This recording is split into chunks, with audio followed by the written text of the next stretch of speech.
Bom dia a todos. É com muita alegria que hoje eu apresento para vocês os principais resultados da minha tese de doutorado, que eu desenvolvi ao longo desses 4 anos. Essa tese de doutorado ela tem como título Conhecimento Ecológico Local, da sigla em inglês LEC, na estimativa de abundância dos animais silvestres e no uso de barreiros na Amazônia. Meu nome é Franciane Braga Pereira e essa tese ela tem a orientação dos professores Rômulo Alves, da Universidade Federal da Paraíba, do professor Pedro Maior, da Universidade Autônoma de Barcelona, e do professor Carlos Pérez, da University of East Anglia, na Inglaterra.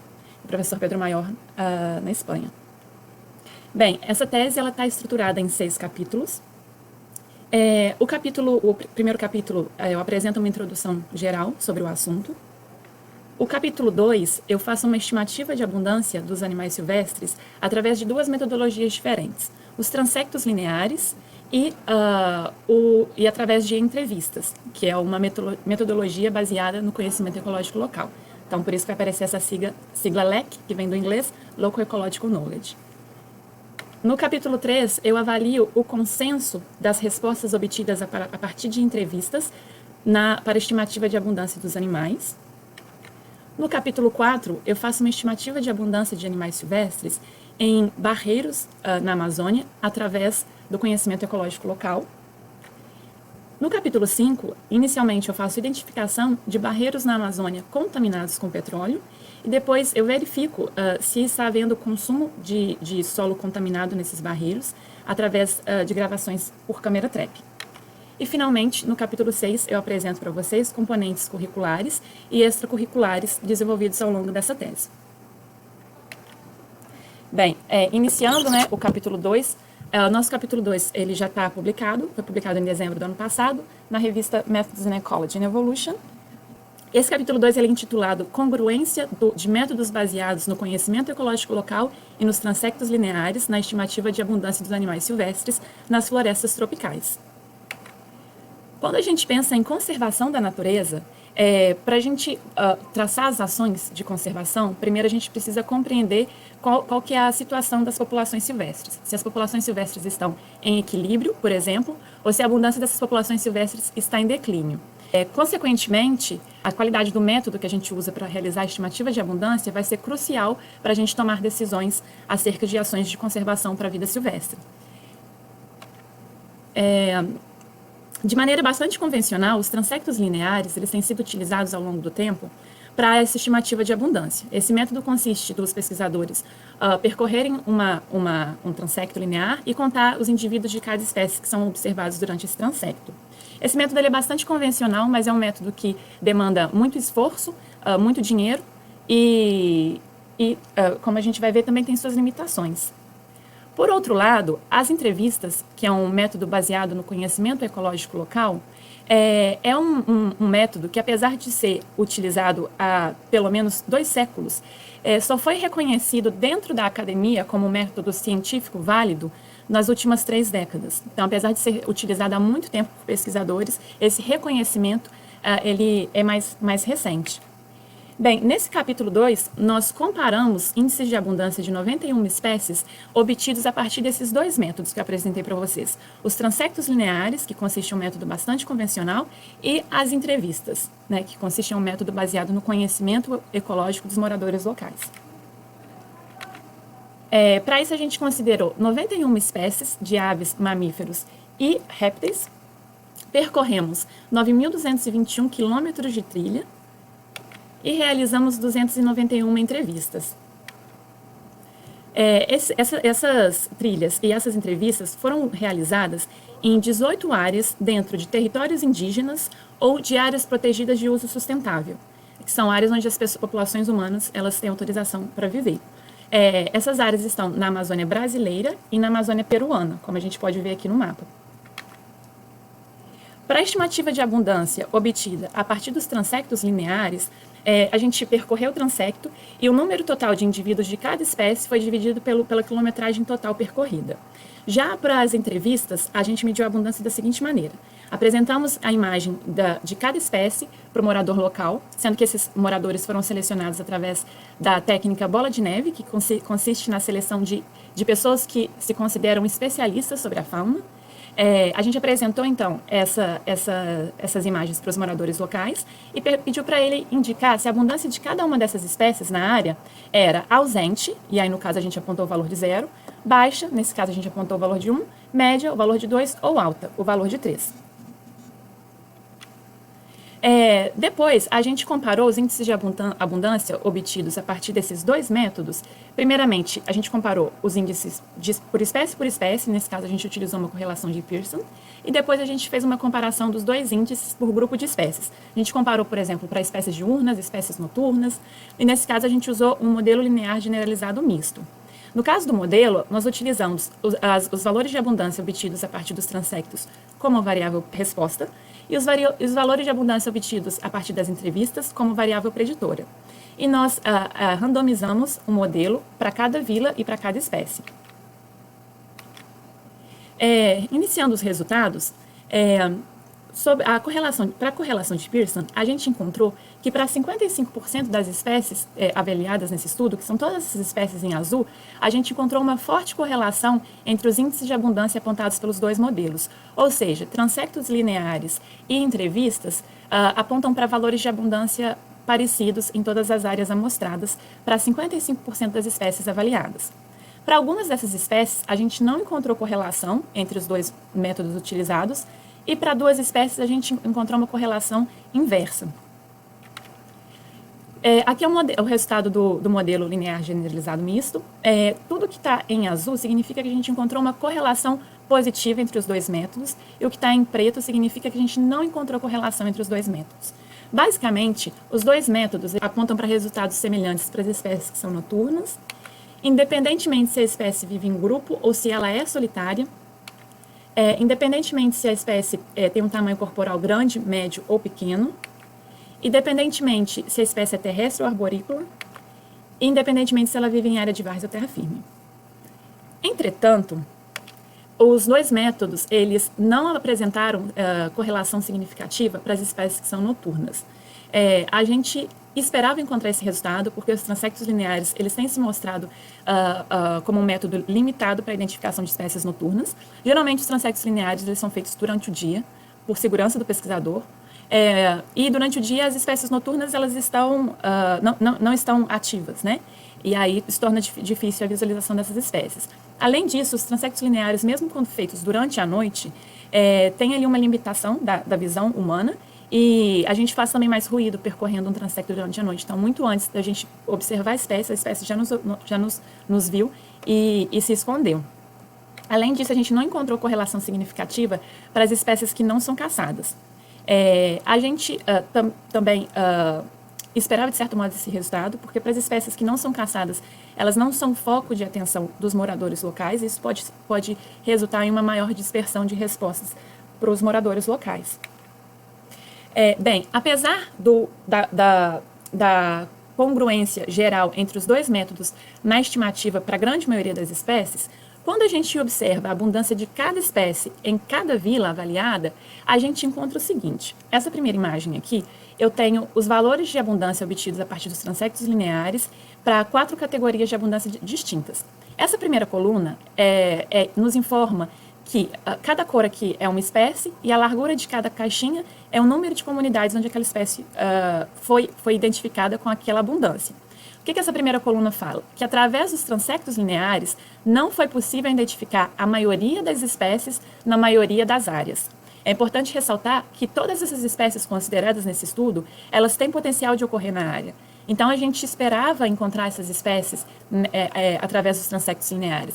Mas o resultado que a gente obteve é que para a grande maioria das espécies não foi identificada na grande maioria das áreas através do transecto linear. E isso é um resultado que é bastante importante ser discutido. Apenas um número intermediário de espécies foi identificado como abundância intermediária na maioria das áreas pelos transectos. Por outro lado, essa figura de baixo é o resultado de abundância que a gente obteve a partir das entrevistas.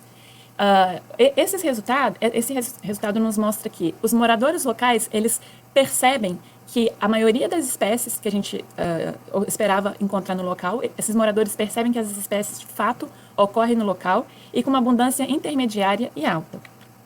Bem, o principal motivo da gente ter encontrado essa diferença entre os dois métodos é que enquanto o transecto linear, a identificação de espécies ela é feita apenas ao longo ali de algumas semanas, os entrevistados, o conhecimento que eles têm das espécies silvestres não é um conhecimento obtido em algumas semanas, como é o caso dos transectos lineares. E em relação à abundância atual, é um conhecimento que eles obtêm ao longo de todo o ano e de todos os dias, porque esses moradores locais eles estão todos os dias nas florestas, porque é na floresta que ele encontra seu sustento, é na floresta que ele tem sua moradia, enfim, a floresta para o morador local é o seu lar, né? E essa conexão muito próxima entre os moradores locais e a floresta faz com que esse conhecimento seja tão rico e complexo. E aí, dessa maneira, a identificação, a possibilidade de identificação de presença de um animal por um morador local é muito mais alta do que a possibilidade da identificação da presença de um animal através dos transectos lineares.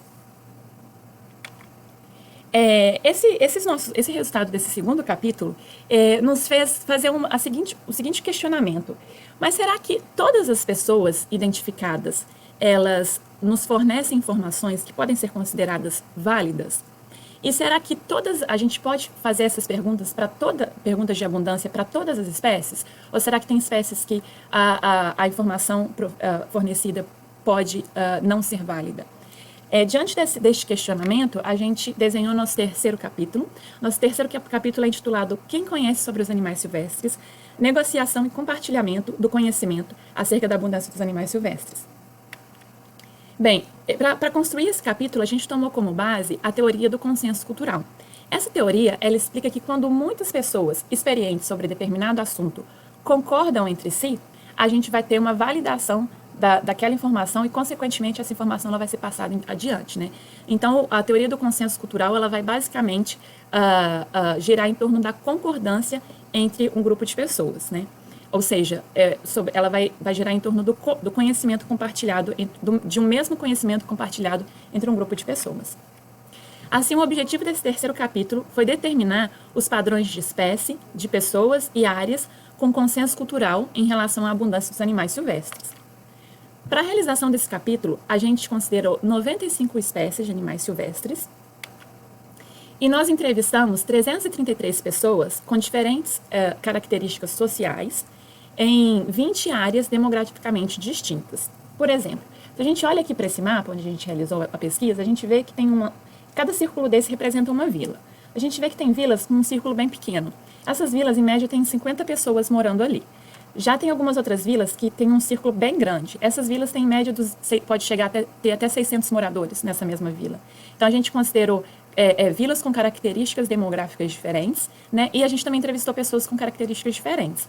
Como eu falei para vocês no capítulo anterior, todas as pessoas entrevistadas nesse estudo, elas se consideram pessoas que conhecem a fauna. Mas nem todas as pessoas, por exemplo, são caçadoras. Então, a gente entrevistou pessoas que são caçadoras, que não são caçadoras, pessoas que caçam há 2 anos, pessoas que caçam há 30 anos. E aí, a gente também considerou toda essa diversidade de características sociais para poder avaliar o nível de consenso em relação à abundância dos animais silvestres.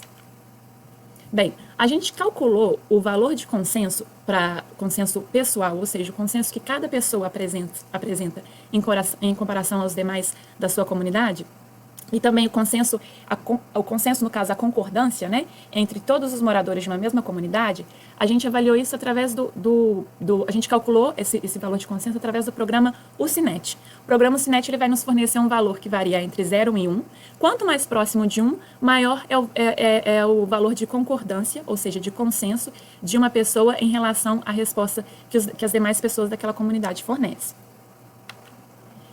E, no caso, a gente calculou o consenso para cada espécie, calculando inicialmente o valor do desvio padrão e subtraindo o valor do desvio padrão do valor de média de cada espécie para cada comunidade. Quando o desvio padrão é menor do que o valor da média, a gente tem aí um valor de consenso alto. Quando o desvio padrão é maior do que o valor da média, a gente tem um valor de consenso baixo. Bem, depois a gente analisou isso. O consenso pessoal a gente analisou através de um modelo linear generalizado, em que o tempo de experiência de caça e o tempo que o morador viveu dentro e fora da comunidade eram as nossas variáveis preditoras. O consenso entre os moradores da vila foi avaliado a partir de uma regressão linear, em que o tamanho da população foi a nossa variável preditora. O consenso para cada espécie foi avaliado a partir de um modelo linear generalizado misto, em que as variáveis preditoras foram o tamanho do animal, se o animal é solitário ou vive em grupo, o hábito do animal, ou seja, se ele é noturno ou diurno, o modo de locomoção do animal, e o nível de caça do animal e a paisagem onde ele vive. E a gente randomizou esse modelo para cada vila. E, finalmente, a gente realizou uma regressão linear para poder avaliar o efeito da abundância das espécies no consenso que cada espécie apresenta. Em relação aos nossos resultados, a gente não encontrou efeito do tempo que o entrevistado realiza caça no seu consenso. Da mesma forma, a gente não encontrou efeito do tempo que o entrevistado vive dentro ou fora da comunidade em relação ao seu consenso para os valores de abundância dos animais silvestres. Só que muito mais importante do que isso, que eu quero mostrar para vocês, voltando lá no slide, em alguns slides, vocês devem se lembrar que eu falei que valores de consenso acima de 0,6 são valores de consenso considerados altos. E se a gente olha para essas imagens, a gente tem que quase 80% dos entrevistados apresentam um valor de consenso alto, ou seja, acima de 0,6, independentemente se esses moradores caçam há muito tempo, ou se esses moradores caçam há pouco tempo, ou se esses moradores estão há muito tempo na comunidade, ou se foram viver na cidade e depois voltaram. Enfim, o consenso ele é alto para a grande maioria das pessoas, independentemente das características sociais apresentadas por essas pessoas. E eu chamo a atenção aqui mais uma vez para os moradores locais dessa comunidade, eles as pessoas entrevistadas para esse estudo, nem todas são caçadoras, como eu falei para vocês, mas todas são especialistas. O que a gente considera uma pessoa especialista? Uma pessoa que tem conhecimento sobre os animais silvestres. Então, por exemplo, a gente fez entrevistas com mulheres que elas não são caçadoras, então o tempo de caça dela foi 0. Mas essas mulheres, elas recebem os animais que chegam em casa, que seus maridos abatem, preparam esses animais. Da mesma maneira, essas mulheres elas vão para a floresta para poder realizar suas atividades diárias, e por mais que elas não sejam caçadoras, elas têm um contato direto e diário com a fauna, e por isso também têm um conhecimento sobre os animais bastante rico. Quando a gente olha o consenso para cada vila, esse resultado ele é bem interessante. Eles nos diz que quanto menor o tamanho da população humana em uma vila, maior é o consenso entre os moradores daquela vila. A gente esperava encontrar esse resultado, porque, de maneira geral, em comunidades com um número de pessoas pequenas, com um número pequeno de pessoas vivendo ali, a informação ela circula com mais facilidade, com mais confiabilidade, né? As pessoas, quando moram ali numa comunidade pequena, elas estão sempre compartilhando. Às vezes elas descobrem que tem um local que tem espécies de interesse delas ali, elas têm mais confiança para compartilhar essa informação com os demais moradores. Então, a gente também esperava que esse consenso seria mais alto nas comunidades com menos habitantes. Só que algo ainda mais interessante que eu quero compartilhar para vocês é que o valor de consenso ele foi alto, ou seja, ele foi acima de 0,6, né, em todas as comunidades avaliadas. Então, eu acho que isso independentemente, claro, é importante a gente destacar que as comunidades com menos pessoas, com um número menor de habitantes, apresentam maior valor de consenso, só que mais importante ainda é a gente mostrar que todas as comunidades humanas consideradas nesse estudo têm uma concordância muito alta entre si em relação aos valores de abundância das espécies. Bem, quando a gente considera o nível de consenso para cada espécie, a gente encontrou o quê? A gente encontrou que as espécies que são mais caçadas apresentam um maior valor de consenso, e também as espécies mais abundantes, nessa segunda imagem, também apresentam um valor mais alto de consenso. Em relação às espécies mais caçadas, a gente também esperava encontrar esse resultado, é um resultado bastante interessante. As espécies que são caçadas, elas são foco de atenção diário dos moradores locais. Eles estão sempre falando das espécies que eles caçam, compartilhando informações sobre elas. Então, é esperado que, uma vez que a informação está sendo compartilhada, está sendo circulada, as pessoas, no momento que forem perguntadas sobre a abundância daqueles animais, elas vão fornecer uma informação semelhante. O mesmo para as espécies que são mais abundantes. As espécies abundantes, elas estão sempre ali em contato diário com as pessoas, e aí as pessoas acabam falando mais sobre elas, e dessa maneira compartilhando mais o conhecimento sobre elas. A gente encontrou um alto valor de consenso cultural para mais de 85% das espécies consideradas nesse estudo. As espécies que a gente encontrou um alto valor de consenso cultural são todas essas espécies marcadas aqui em azul. Eu destaco as 4 espécies de maior valor de consenso cultural. Todas essas espécies são espécies utilizadas na Amazônia. Por exemplo, a paca, né, em muitas regiões da Amazônia, a paca é a espécie mais caçada nas comunidades, e aí por isso as pessoas têm um conhecimento muito grande sobre a abundância desses animais, porque elas compartilham muito, né, o conhecimento relacionado a essa espécie. Por outro lado, a gente encontrou um baixo valor de concordância entre os moradores para 2 espécies que são espécies solitárias e noturnas, que são essas 2 espécies que eu aponto aqui para vocês. Bem, nesses capítulos iniciais da tese, a gente viu o quão eficiente é o conhecimento ecológico dos moradores locais para auxiliar nas estimativas de abundância dos animais silvestres. Mas a gente fez essa estimativa de abundância para a floresta amazônica como um todo. O conhecimento dos moradores locais, eles também pode auxiliar na estimativa de abundância dos animais em alguns locais em específico na Amazônia. E é isso que a gente vai discutir agora no nosso próximo capítulo. No nosso capítulo 4, eu apresento uma estimativa de abundância dos animais silvestres nos barreiros na Amazônia. E a gente faz essa estimativa de abundância, então, nessa paisagem específica e ao longo das 4 estações do ano. Bem, acho que a princípio vocês vão olhar para essa imagem e não vão achar nada demais. Vão pensar, é um local com barro e tudo mais, mas o que tem de interessante nesse local? Bem, esse local é um verdadeiro oásis para os animais silvestres na Amazônia. E a gente vai agora, nos próximos 2 capítulos, se adentrar um pouco nesse ambiente, né, no ambiente dos barreiros, e conhecer um pouco desse local que eu chamo do oásis para os animais silvestres na Amazônia. A primeira pergunta que vocês devem estar se fazendo, né, o que são os barreiros? Bem, os barreiros são formações geológicas naturais com uma alta concentração de minerais e também de argila, onde os animais silvestres vão para consumir o solo. O consumo do solo a gente chama de comportamento geofágico, né? A geofagia é o ato de consumo do solo. Como a gente pode ver aqui nesse vídeo, em que a anta está consumindo a água e o solo de um barreiro. E aí vocês devem estar se perguntando agora, mas por que os animais silvestres precisam consumir o solo? Bem, a floresta amazônica, como muitos de vocês devem saber, ela apresenta um alto índice pluviométrico. A chuva, né, esse alto índice de chuva na Amazônia, causa uma lixiviação do solo. Então, o solo da Amazônia, de maneira geral, é um solo pobre em nutrientes e, consequentemente, as plantas na Amazônia são plantas pobres em nutrientes. Os herbívoros na Amazônia, uma vez que eles dependem das plantas para adquirir sua nutrição, eles acabam apresentando uma carência de sais minerais. Né, uma vez que as plantas têm carência de sais minerais, consequentemente os herbívoros também vão ter uma carência de sais minerais. Então esses herbívoros eles precisam encontrar sais minerais em outros locais. E os barreiros, como eu falei para vocês, são locais com alto índice, com alta concentração de sais minerais, como o sódio e o cálcio, e além disso também com alta concentração de argila. A argila ela se liga a compostos secundários oriundos das plantas, né, que está no corpo dos animais, e também ajuda a eliminar esses compostos secundários dos corpos dos animais. Então, o solo dos barreiros, né, tem 2 funções para os animais silvestres, basicamente, o consumo do solo. Uma função nutritiva e uma função antitóxica. E aí, consequentemente, vários animais são atraídos para consumir esse solo. Pássaros, morcegos, macacos, veados e a anta. E aí, uma outra pergunta que vocês provavelmente estão se fazendo, né, é como que esses locais se emergem? Bem, a presença de barreiros na Amazônia, ela está relacionada com o tempo de formação da floresta e também com a proximidade desse solo a rios com alto valor de nutrientes.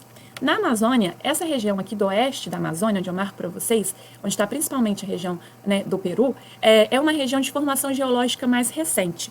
Essa região ela tem um mosaico de solos mais alto e um índice e concentração de argila mais alta também em alguns pontos desse mosaico. A argila ela tem capacidade de absorver nutrientes que vêm da chuva ou que vêm dos rios com maior facilidade. E essa região da Amazônia ela também é banhada por rios de água branca, que são rios com valores de nutrientes mais altos. E aí, consequentemente, os locais dessa região que tem uma maior concentração de argila, vai absorver com mais facilidade esses nutrientes, e aí a gente vai ter ali esses pontos em específico, que são chamados barreiros, com alto valor de sais minerais. Por outro lado, o norte, o centro e o sul da Amazônia apresentam formações de floresta mais antigas, e aqui a gente não vai encontrar tantos barreiros como no oeste da Amazônia. Só que aqui no centro, sul e norte, a gente também tem alguns locais específicos com a presença de barreiros. Bem, como eu mostrei para vocês, os barreiros eles atraem muitos animais silvestres, muitos herbívoros, né, para consumir o solo. E aí, consequentemente, onde tem herbívoro, o que a gente vai encontrar? Os carnívoros, né, para poder predar esses herbívoros. Da mesma maneira, os caçadores na Amazônia, eles também visitam esses locais para poder encontrar os animais silvestres e abater esses animais silvestres. Um estudo apontou que na Amazônia peruana e colombiana, entre 25% e 30% da atividade de caça se realiza nesses barreiros. O que os moradores locais fazem? Eles penduram a rede deles em uma árvore e ficam ali esperando a anta, a paca ou o veado chegar. E eles podem ficar ali por muitas horas. E aí, enquanto a anta não chega, eles têm a oportunidade de observar outros animais nos barreiros.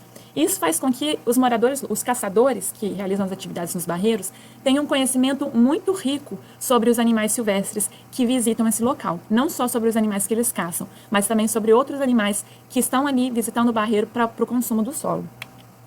Assim, o objetivo desse capítulo foi avaliar a disponibilidade sazonal dos barreiros na Amazônia e descrever o uso dos animais, descrever a abundância dos animais silvestres nesses barreiros ao longo das 4 estações do ano. Para isso, a gente realizou 47 entrevistas semi-estruturadas em 9 vilas na Reserva de Desenvolvimento Sustentável do Amanã e em 3 áreas da base do Rio Juruá, do Rio Juruá. Para essas entrevistas, a gente selecionou caçadores que realizam atividades nos barreiros e primeiro a gente pediu para esses caçadores listar todos os barreiros que eles conhecem ao redor de sua comunidade. Depois a gente pediu para esses caçadores falar qual que é o período que o barreiro está coberto pela água do rio e qual que ele está descoberto. Como eu falei para vocês, os barreiros eles estão sempre próximos de rios. E aí no período da cheia dos rios, a água do rio acaba cobrindo esses barreiros. Depois a gente pediu para os entrevistados listar todas as espécies que eles sabem que ocorrem nesses barreiros. E aí a gente pediu para esses moradores listar a abundância desses animais em cada estação. Nesse estudo, a gente considerou as seguintes estações. A estação da vazante, que é quando o nível da água dos rios está abaixando e, consequentemente, os barreiros estão sendo expostos. A outra estação que a gente considerou, a estação da seca, que é quando o nível do rio está no seu nível mais baixo, e aí o barreiro está completamente exposto, inclusive até um pouco seco. A quarta estação é a estação da enchente, que é quando o nível do rio está subindo e, consequentemente, os barreiros começam a ficar cobertos. E a quarta estação é a estação da cheia, que é o ápice do nível dos rios. A gente apresentou essa escala aqui para o entrevistado e pediu para ele mostrar o valor de 0 quando nenhuma espécie ocorre naquele barreiro, naquela estação. E esse valor aqui mais alto, né, esse desenho mais alto, quando o número de animais naquele barreiro, naquela estação, é muito alto. É importante também fazer uma correlação desse capítulo com o segundo e terceiro capítulo, que nesse capítulo a gente avançou um pouco mais na metodologia e a gente utilizou essa escala visual de abundância. Bem, em relação aos resultados, os moradores locais, eles identificam 2 tipos de barreiro na Amazônia, os chamados chupadores e os chamados canamã. O chupador é esse ambiente da foto aqui, que geralmente é um ambiente pequeno, que fica coberto por água no momento da cheia dos rios, e que também é visitado por um número de espécies mais baixo. E os moradores também reconhecem esse local, que é o canamã. O canamã já é um local bem maior do que o chupador. O canamã, ele costuma não ser coberto por água no período da cheia dos rios, porque ele geralmente tem solos mais altos. Então, no período da cheia, ele pode ficar um pouco mais úmido, mas ele não fica completamente coberto por água.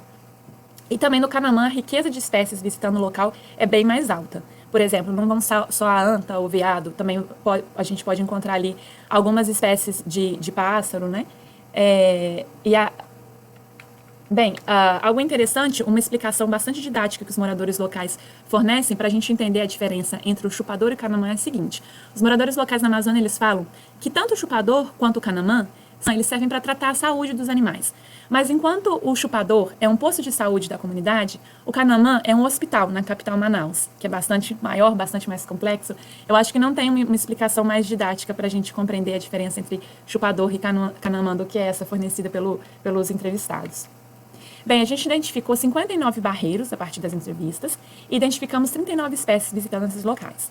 Algumas espécies elas visitam o local para consumo do solo, outras espécies visitam o local para predar os animais silvestres. Em relação ao resultado principal, né, desse capítulo, que é a abundância dos animais silvestres no barreiro ao longo das estações, A gente encontrou primeiro que os canamãs são os locais, os canamãs aqui no caso, que são os ambientes de barreiro não alagados, são os barreiros que apresentam maior valor de abundância para os animais silvestres. E a gente encontrou que a estação da cheia é a estação com mais baixa abundância, como a gente pode ver aqui na figura. No caso dos chupadores que ficam cobertos por água, os animais silvestres não visitam esses locais na cheia, porque o local está completamente coberto por água. E mesmo no caso do canamã, o canamã não fica coberto por água, mas como está chovendo muito, a concentração de sais no local ela acaba diminuindo. E aí, consequentemente, a taxa de visitação dos animais silvestres também se torna menor.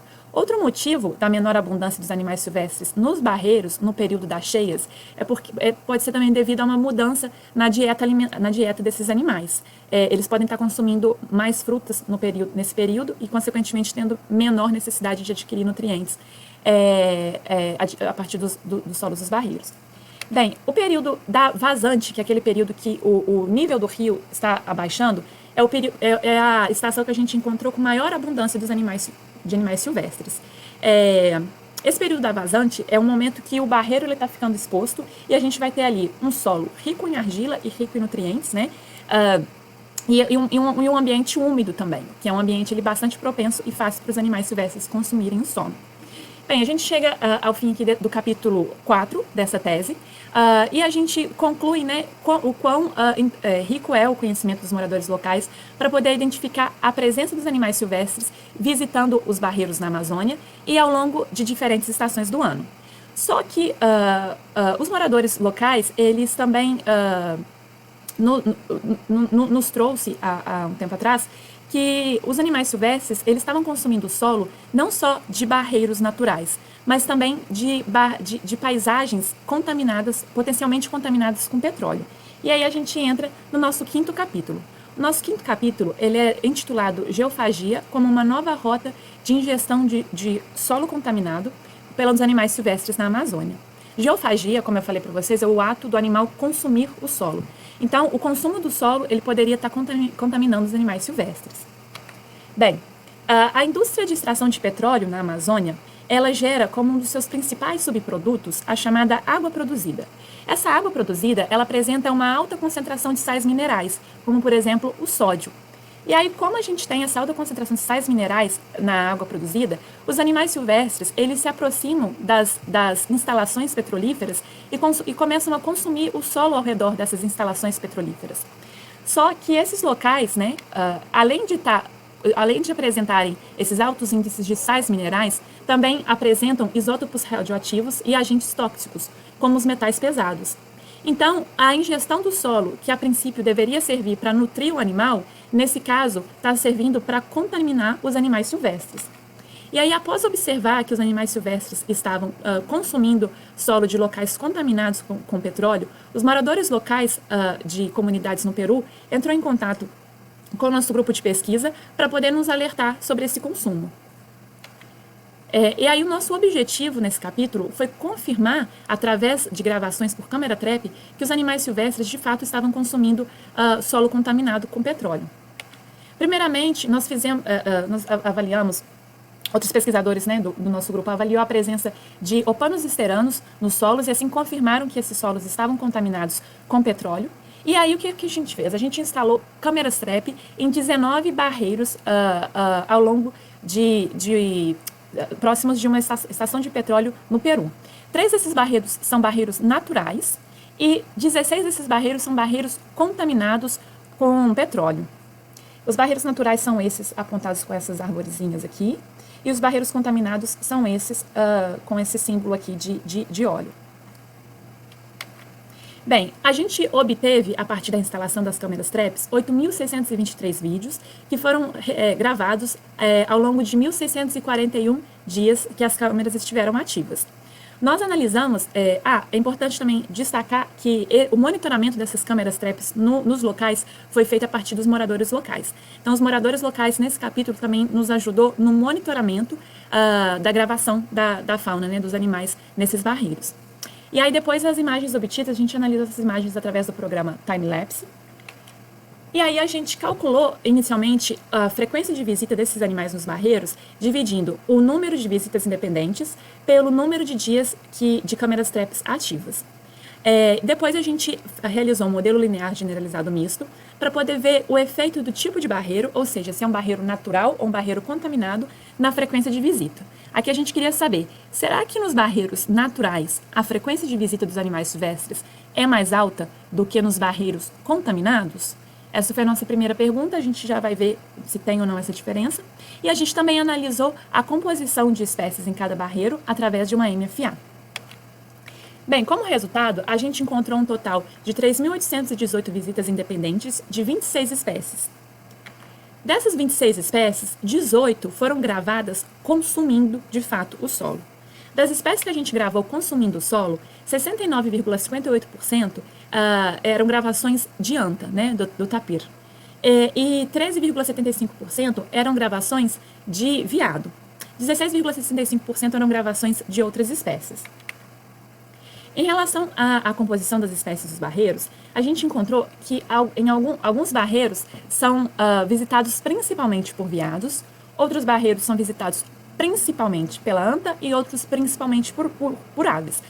Notem que aqui eu falo principalmente e não unicamente, né? Esses 4 barreiros aqui, por exemplo, ele sim recebe a visitação de outras espécies, mas a espécie mais frequente, no caso, é o veado. E aí aqui a nossa pergunta principal desse capítulo, né? Será que a frequência de visita dos animais silvestres entre os barreiros naturais e os barreiros contaminados é a mesma? A gente não encontrou diferença significativa na taxa de visita dos animais silvestres nesses 2 barreiros. A visita dos animais nos barreiros naturais e nos barreiros contaminados é alta, sempre alta. E não tem uma diferença significativa na taxa de visita, né, desses 2 ambientes. E esse resultado nos preocupa bastante. Nos preocupa mais ainda quando a gente observa que, para a grande maioria das espécies, a frequência de visita é mais alta nos barreiros contaminados, como a gente pode ver aqui no caso do veado, por exemplo, do que nos barreiros naturais. E tem espécies, no caso do coendu, né, do porco-espinho, por exemplo, que a gente só teve registro desses animais nos barreiros contaminados. A gente não teve registro aqui, para esse capítulo em específico, dos animais visitando os barreiros naturais, né? Isso também nos preocupa bastante. Bem, no caso da anta, que é esse primeiro desenho, a gente encontrou que a frequência de visita da anta, essa sim, é mais alta nos barreiros naturais do que nos barreiros contaminados. No caso da anta, essa maior frequência de visita nos barreiros naturais pode estar sendo um efeito, o impacto do ruído que as instalações petrolíferas causam. A gente encontrou também, nas nossas análises de dados, que barreiros mais distantes de fontes de ruído de instalações petrolíferas apresentam uma frequência de visita mais alta. Ou seja, além do impacto do solo contaminado, as petrolíferas também causam impacto do ruído sobre os animais silvestres. E esse ruído ele pode, inclusive, modificar o comportamento dessas espécies, né? Trazendo, assim, impactos bastante profundos para essas populações. A gente chama a atenção que, apesar dessas espécies, essas espécies aqui que eu mostrei para vocês, são as espécies que a gente gravou ingerindo solo. Né? No caso, todas ingerindo solo contaminado e algumas ingerindo solo de barreiro natural. Eu também destaco agora para vocês que a gente também registrou algumas outras espécies que visitam o barreiro, mas não necessariamente consomem o solo do local. Eu chamo a atenção para o seguinte, a gente gravou 5 espécies de carnívoro visitando os barreiros contaminados. E esses carnívoros eles estão ali na busca de presas. A gente encontrou, né, outros pesquisadores do nosso grupo de pesquisa, no caso, com esse estudo, eu confirmei que os animais silvestres estão consumindo solo contaminado. E outros pesquisadores do nosso grupo de pesquisa encontrou no tecido de animais silvestres a presença de petróleo, né, indicativo de petróleo. Isso mostra que o fato dos herbívoros estarem consumindo solo em barreiros contaminados está impactando não só os herbívoros, mas também toda a cadeia trófica pelo processo de biomagnificação. Então, não só os herbívoros que eu mostrei para vocês estão sendo impactados, mas também os carnívoros nesses locais com extração de petróleo. Essa imagem aqui, né, é uma onça procurando uma presa em um barreiro contaminado na Amazônia. E esse resultado ele é bastante preocupante do ponto de vista da conservação, porque, como eu falei para vocês, o consumo de solo contaminado pelos herbívoros não está impactando apenas os herbívoros, né, mas toda a cadeia trófica. Eu também destaco que dessas espécies avaliadas, muitas delas são espécies caçadas pelos moradores locais, como a anta, o veado, a paca, E eu destaco também que das espécies registradas consumindo o solo nos barreiros contaminados, essas espécies elas compõem 68% da biomassa caçada pelas comunidades tradicionais na Amazônia. Além disso, um estudo comprovou que a presença de metais pesados no corpo de moradores locais de populações indígenas no Peru, esses metais pesados eles têm origem principalmente de fontes petrolíferas. Ou seja, o consumo de carne de animais contaminados com petróleo também está impactando as populações indígenas dessas regiões. Esse nosso trabalho, ele mostra que ele não tem um impacto só para a Amazônia, né? Mas a gente também ressalta que esse impacto de ingestão de solo contaminado pelos animais e impacto em toda a cadeia trófica e também nas populações indígenas locais, ele pode ocorrer em qualquer local do mundo onde há extração de petróleo. Finalmente, a gente chega ao fim desse 5º capítulo.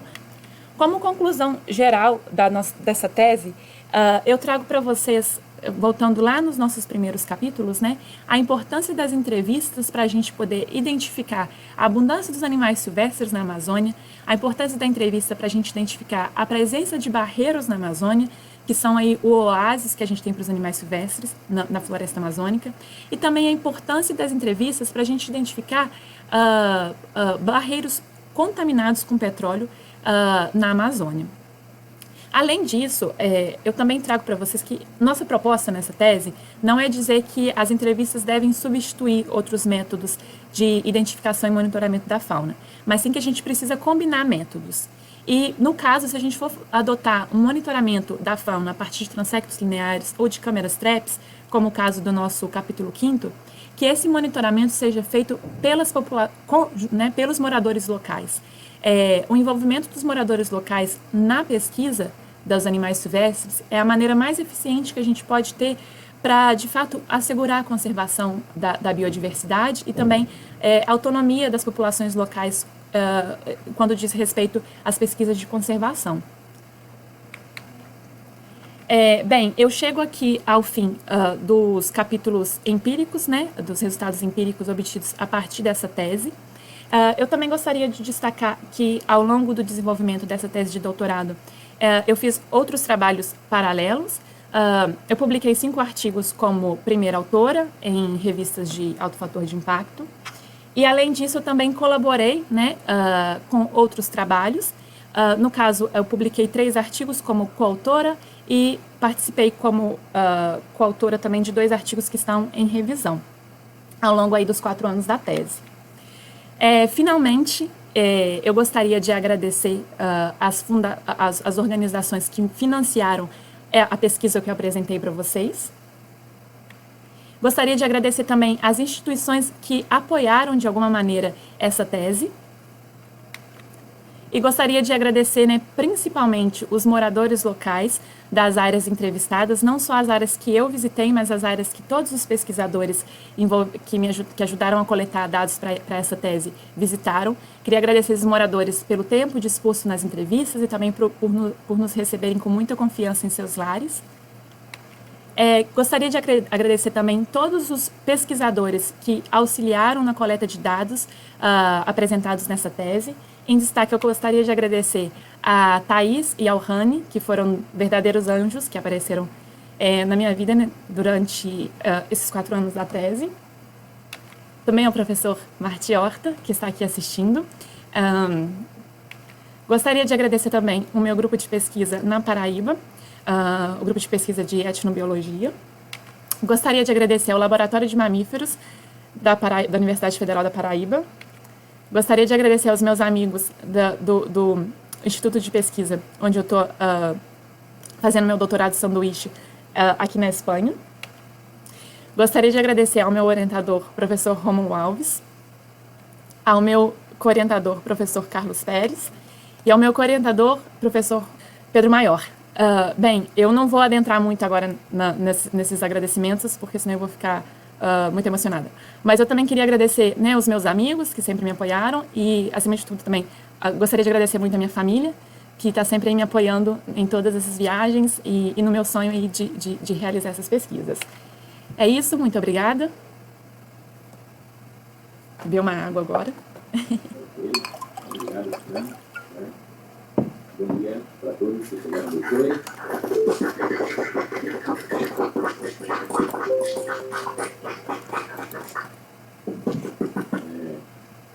Parabéns pela apresentação. Como vocês perceberam, foi uma tese concluída com a ajuda de muita gente, desde pesquisadores a membros de comunidade tradicional. Então, esta apresentação vai ser seguida da abolição, por parte da banca, aos membros, que a gente agradece mais uma vez a disponibilidade. Só para esclarecer alguns pontos aqui, depois dessa abolição, a gente vai passar para cada membro da banca, e o membro que estiver falando estará com o microfone ativado, Os demais membros da banca, se quiserem fazer algum esclarecimento, vão estar com o microfone desativado, mas podem fazer algum esclarecimento pontual, caso seja necessário. Então, pedimos para todos os outros que não liguem o microfone, segundo aqui as orientações do próprio programa. Então, eu vou passar rapidamente, só reforçando o agradecimento à banca. E, assim, aqui no nosso programa, geralmente a gente passa para lá primeiro para os membros externos. Queria falar um pouquinho da trajetória da Fran, já que ela me procurou desde o mestrado. Não conhecia a Fran, ela veio de Minas. E ela já deixou um pouquinho que a gente observa que essa grande capacidade de aproveitar as oportunidades e de evolução, de um modo geral. A Fran, que chegou, pelo menos inicialmente eu conheci no mestrado, até agora é uma pesquisadora que aproveitou todas as oportunidades, e muitas vezes oportunidades que ela mesma criava. Quando você chega no orientador, aqui no Brasil, eu vou trabalhar em Angola, já fica assustado. Vai para a África, primeiro ponto, por uma questão da distância, de ser um ambiente novo, de envolver custos, Você não precisa ter só coragem, você precisa também ter dinheiro, E aí, como é que você vai para a África sem dinheiro? Então, os programas de pós aqui não tem em geral, não tem essa ajuda de custo, Ela vai buscar oportunidade em órgãos de financiamento, teve financiamento no doutorado, no mestrado, teve financiamento no doutorado, então muitas oportunidades foram criadas por ela, Então, esse é outro mérito que eu acho que deve ser ressaltado. Além da questão da evolução, Um tempo que você está muito bem preparada, saindo do doutorado agora, qualquer universidade, eu falo aqui no Brasil, gostaria de tê-la como docente, como também em outras universidades do mundo, Você está toda poliglota aí, português, inglês, catalão, espanhol, não sei o que você está falando aí, exatamente, mas são méritos seus. Então, acho que você tem que ficar muito feliz, por estar cumprindo. Então, foi unânime entre os membros da banca, o seu grau de comprometimento, de responsabilidade e a qualidade do trabalho que você conseguiu desenvolver, Estava trabalhando de uma forma ou de outra, Aqui está uma confusão de avaliação de casos, tudo por conta de uma má gestão, no nível federal. Mas, antigamente, no nosso programa, a gente tinha categorias de aprovação ou reprovação, das teses. Seria aprovado, reprovado e aprovado com distinção. Hoje nós não temos mais a categoria aprovado com distinção. Mas a gente vai colocar na ata, inclusive uma proposição que não partiu de mim, que o seu trabalho eu falo como membro do programa, ele é diferenciado em relação a outros trabalhos, pelo nível das publicações que já foram efetuadas e as que irão. Então, considere-se aprovado com distinção, e como eu falei, eu fiz qualquer universidade, vai ter um ganho muito grande e ter como pesquisador e você. Então, parabéns, foi um prazer ter. Estou muito feliz com a conclusão dessa fase, eu acho que é um sonho para mim, agora tá chegando nesse momento, receber meu título de doutora. É um sonho que muita gente teve, e assim, num ano tão difícil de pandemia, que bom que eu consegui chegar até aqui, mas, claro, nada seria possível sozinha, então queria muito agradecer realmente, assim, cada pessoa que ajudou nesse trabalho, ao Rômulo, como eu escrevi na minha tese, todo o carinho que ele trata os seus alunos, a paciência, a educação.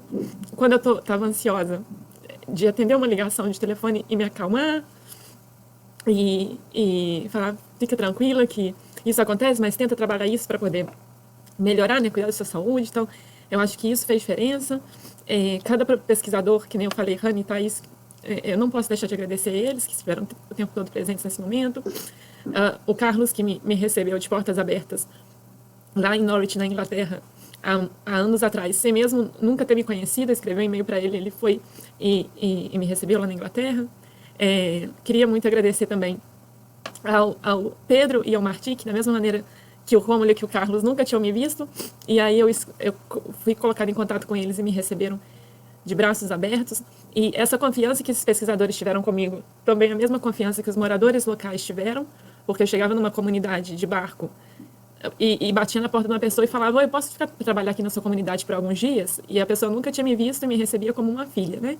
Então, todo esse somatório de carinho das pessoas, eu acho que fez com que a minha defesa, todo o meu caminho de doutorado me trouxesse tantas boas lembranças, boas recordações. Eu acho que isso que eu vou guardar, né, comigo durante esses 4 anos. Foram 4 anos, assim, de uma imersão muito rica, assim. A minha experiência na Amazônia, com certeza, a minha experiência inicial na Amazônia, com certeza, ela será inesquecível. E ainda vou ter muito para poder aprender ainda com essa floresta. Me dá só um minutinho aqui.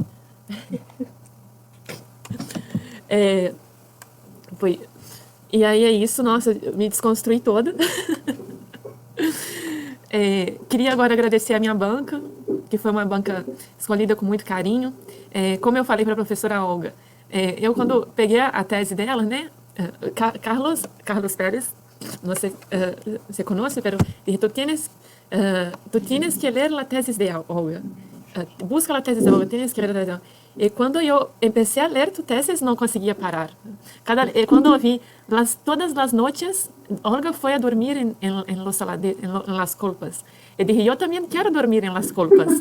Não dormir, pero quero passar a noite em la colpa observando os animais. Também quero fazer isto. Eu, quando li tu tesis, não havia visitado a Amazônia aún, pero empecé a me imaginar ali, ¿sabes? Assim, muitas graças. Muitas graças a Juca, Juarez e André, não só pela contribuição de hoje, mas assim pela contribuição de todos esses anos na Rede Fauna, pela confiança de me receber ali, o André também pela confiança dos trabalhos que a gente construiu junto, de convidar e dar essa oportunidade. Eu aprendi muito com vocês hoje. Como eu falei para o professor Juarez, eu poderia passar o dia inteiro escutando ele, porque sempre assim, nossa, ele leva a gente de fato para as comunidades indígenas, a maneira que ele trata os assuntos. E finalmente a Flávia Santoro, a Flavinha, eu não conseguia, às vezes eu falava assim, que de fato é uma pessoa que me apresentou para o mundo da etnozoologia. Eu lá atrás, quando eu comecei a trabalhar com etnozoologia, eu fazia a etnozoologia da maneira que eu achava que devia ser feita, ali alguns trabalhos, mas era uma coisa não muito criteriosa. E aí eu tive a oportunidade de ir com a Flávia para o campo na época de doutorado dela, em Pernambuco, e aí ela, sim, me ensinou a ser uma pesquisadora criteriosa dentro da etnozoologia. Então, muito obrigada a Flávia por esse ensinamento desde lá de 2014, se eu não me engano. É isso. Nossa, eu não imaginei que eu fosse chorar tanto. Parabéns, foi aprovada com distinção. Né? Obrigada. Parabéns!